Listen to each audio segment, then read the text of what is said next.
Hey students, there's been some questions about counting of atoms and ions in a chemical formula. So I wanted to go over the bottoms of pages 6 and 7 with you guys, so that way it could clear up any kind of confusion that we have.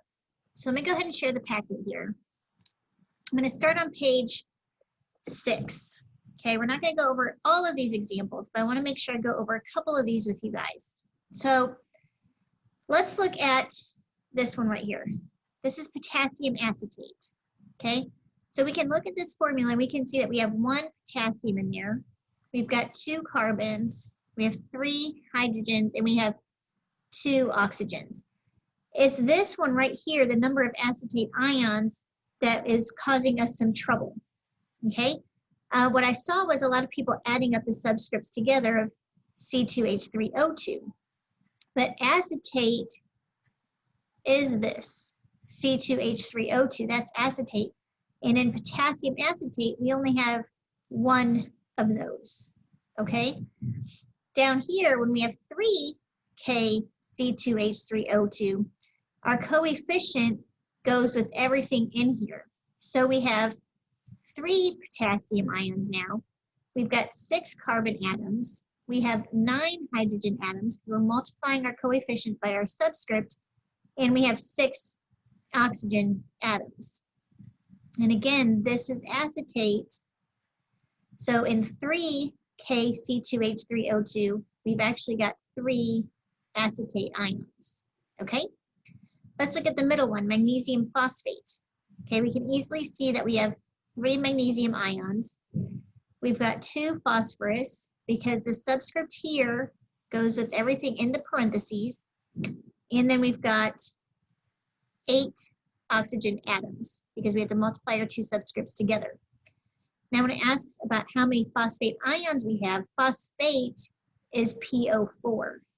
So if we have PO4 as phosphate in Mg3PO42, we have 2 phosphate ions. If we have 2 of those, we have a coefficient of 2 in front, that coefficient gets multiplied to everything behind it. So we've got 6 total magnesium ions now, 2 times 3.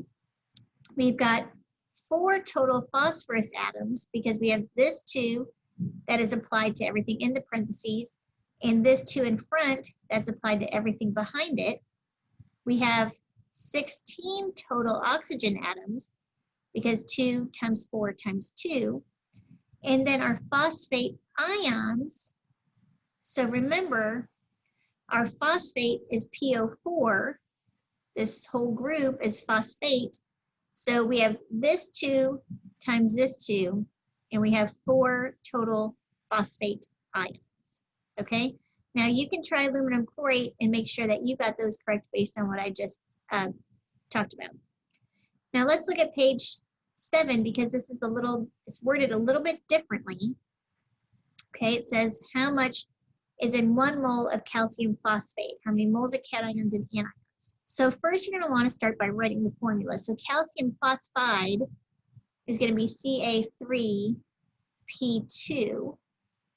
Now if you look at this formula, would you agree that in 1 compound of calcium phosphide, I've got 3 calcium ions and I have 2 phosphorus ions?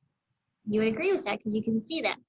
Well, putting 1 mole in front of it isn't changing anything. The 1 mole is referring to the coefficient in front. So in Ca3P2, I've got 3 moles of cation, which is Ca2 plus, because that's my cation, it's the positive ion. And I have 2 moles of anion, which is P3 minus, because that's my negative particle, okay? With 3 moles of lithium chloride, that means I have 3 LiCl. So in 3 LiCl, I have 3 moles of lithium ions, and I have 3 moles of chloride ions. And then in number 30, I've got 2 moles of aluminum dichromate, so that means I have a 2 coefficient. Aluminum dichromate is Al2Cr2O7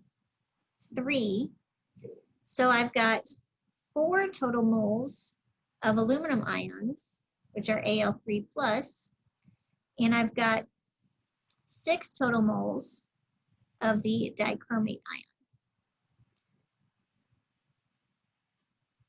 Okay, and that's the same kind of idea that you're going to carry on into page 8. So if you have any questions about counting or anything, let me know. Bye.